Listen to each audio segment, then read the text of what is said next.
per unit is nakoy $5.66 ROI. Ang nagsunod ako, which is 20.8 $2.7 profit with 30%. Pero i-maximize na lang ako kay pa-selling man eh. Bike to sa buyback, for example, makita na kung isa na ako product. So, 34 may sellers. Tapos, para makita na yung buyback, kung kinsa tong mga nagadaog ba. Out of 34 seller, kaluyan, ako ang top 2. Ikaduwa sa sales. So, ang top 1, kinis Snow Crane Media. So, nakadepende ra jud kung sa kapaspas mo send og product, So, makita pa nimo diri ang mga prices nila. Dili ako ang lowest price karon kay wala na ako ibaban kay kini siya is greedy ra kayo. Which ang price niya is $17.75. Ang nagsunod ako which is 20.8. Pwede ko niya presyohan og 20.5 pero wala na. Nakalimot siguro siya wala niya na monitor yung product ba. Sayang pa tong pila ka extra nga profit. So ang nagsunod sa kape $22.99. Pwede pa na taasan around nimo na 22.5 para ma-maximize pa akong profit. Paabot ra ko niya ma-out of stock kining nauna. So, pwede ka mag-waiting game or kung rush ka, pwede nimo mag-rush yung product. As long as profitable ka. For example, So, gibaligya na ko 20.99. So, every sold na ko per unit is na ko $5.63 ROI. Pero kung pwede pa na taasan ng price na ko kay ang second madyapong ko, bisan nimuon ako siya og 21.5 or 21.8 ay 22.8 mas mataas ang profit. So kay dili mo ko mag-worry kay layo ra jud kay among gap ba sa prices. So mo sideway ra pud ko para pakita ko sa paano i-adjust ang price. So ato lang kadiri sa Amazon, mo ni siya nga listing. So mo ni price na 20.8.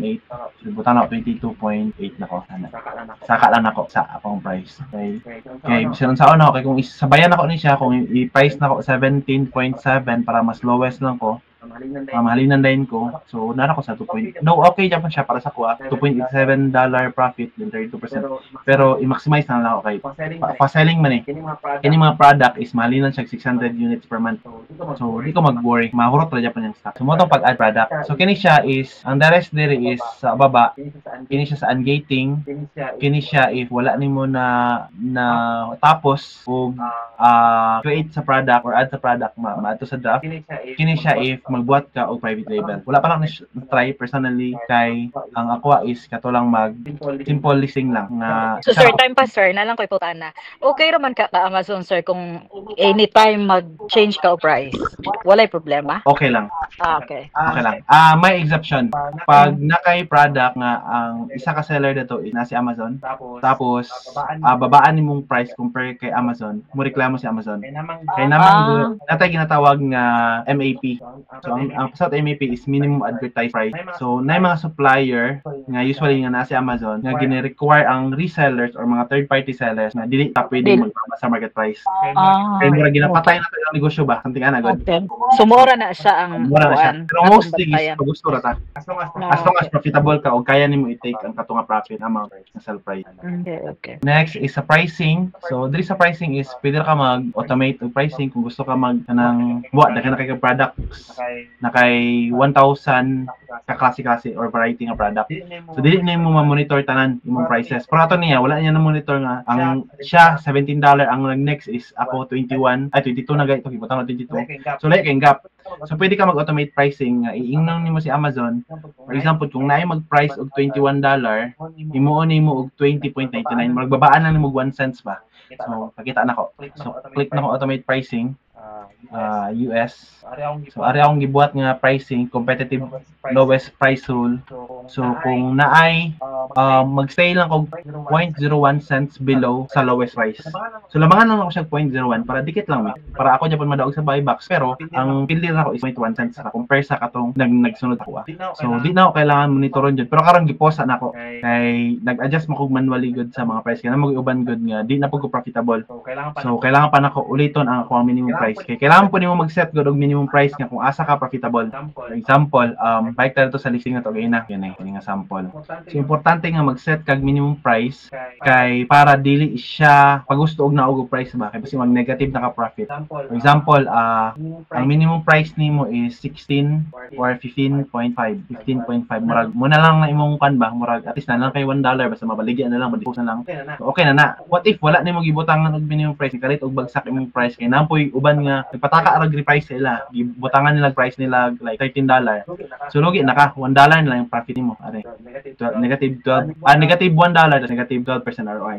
So importante nga na kay minimum price murag mo to imong wall good na kung saan nga dili ka mag below ato kaya para at least profitable ka or break even ka sa minimum nimo. So dali magpasok si kining automate nga pricing. So kung i-click na ko ning edit SKU, so pwede na ako ipang set ang mga minimum price diri na.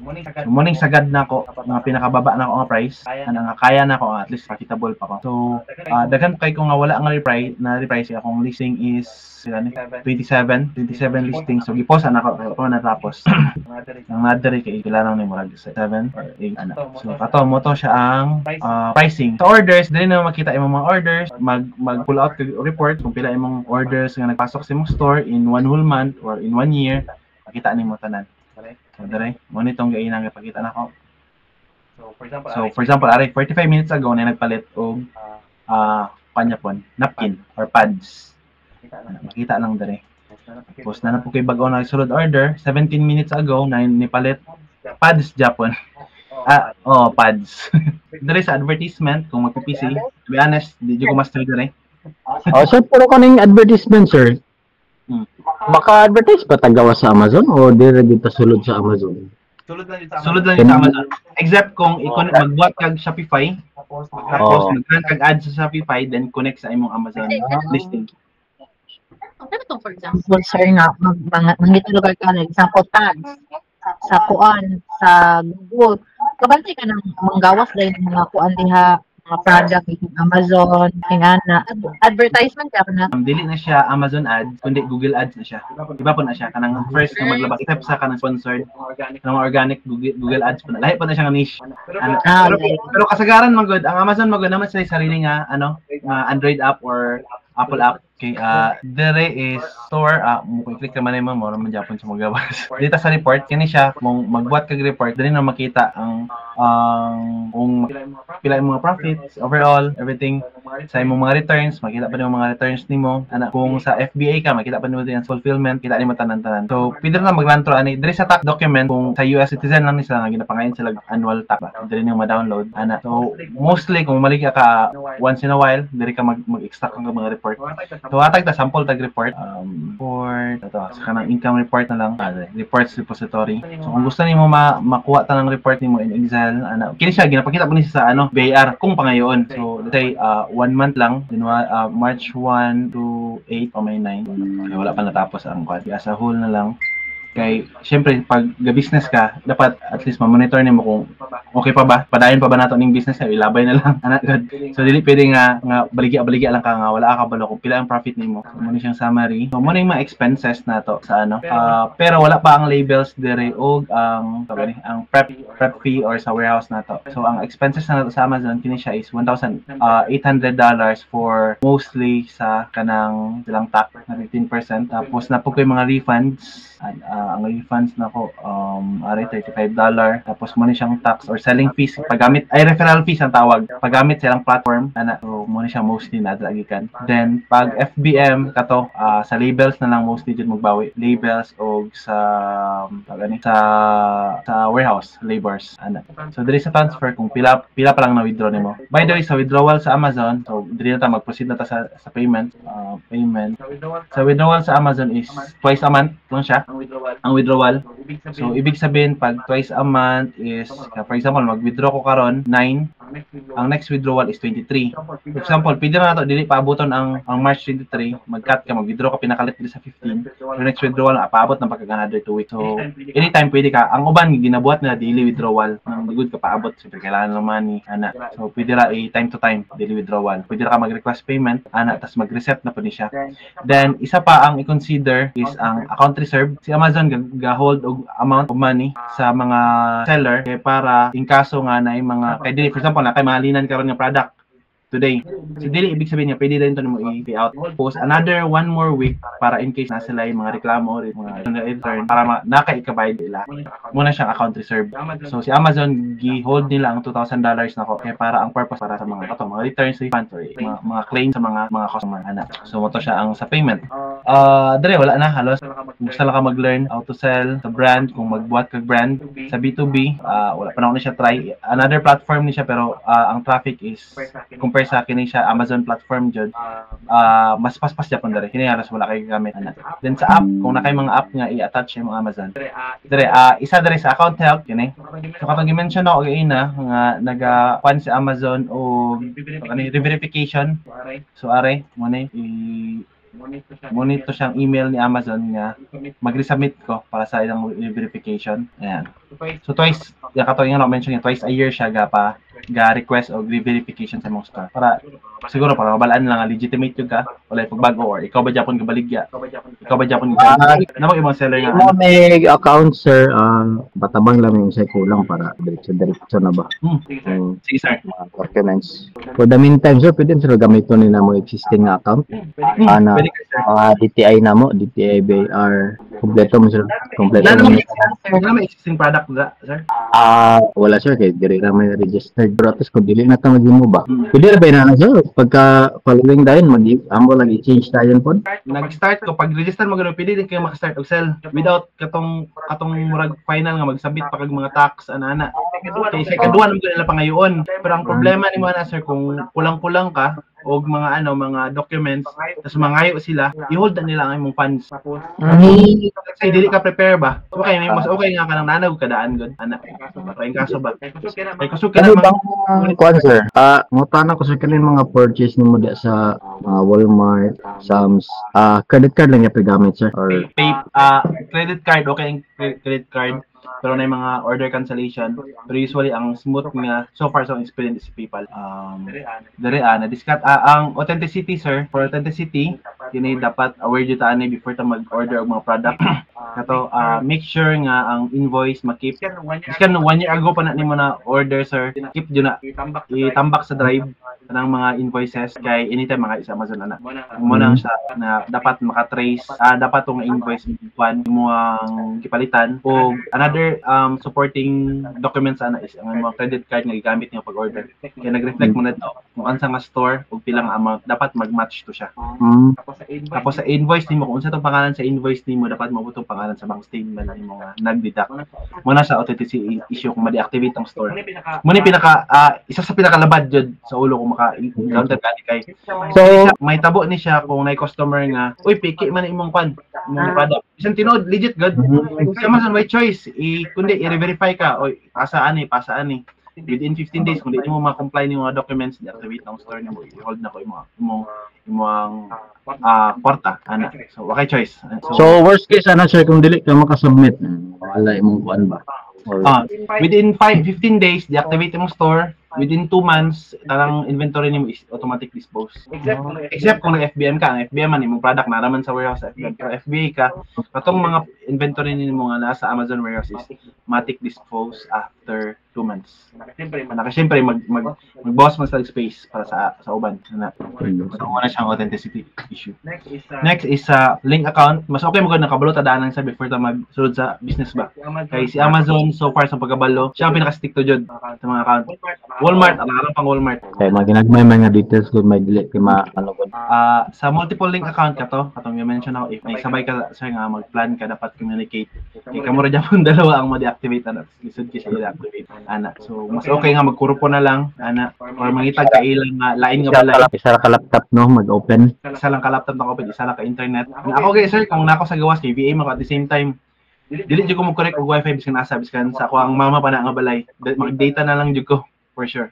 Kay once ma-deactivate imong store, di na ka pwede maka-create og another store kay syempre duplicate. So like inani lugar sa amo sir mo kung founder mo good bay. Isa rin mag-open sa mong seller account. Isa lang pero pwede kang maghatag og VA access. Then the rest is kung pila lang ang net profit din. So pakita na lang ako pina-update ako ang report nga gibuhat gahapon, nagbuhat mo gahapon gud. So mo ni siya ang report na gibuhat ng tanan. Tuloran ako green kay So mo ning settlement ID, mo ning mga product nga gi-order, mo ning cost of goods, pila ka quantity ang gi-order. Ana. Tapos asa nag-order, taga-asa sa nga state ara. Tapos pila ang total profit. So money, nakoy mga product nga tig $1 lang jud ang net profit, pero astang pasamahalin. Imagine na nakay isa ka product nga muhalin og 50 units a day. So okay na kaya nga nakay $50 a day sa isa lang ka product. Ana. So ang pinakataas na nga profit nga product is nakoy isa ka product nga mo profit og $65 Kung mo profit lang gid bilang kamo gansi. per unit. Centavos.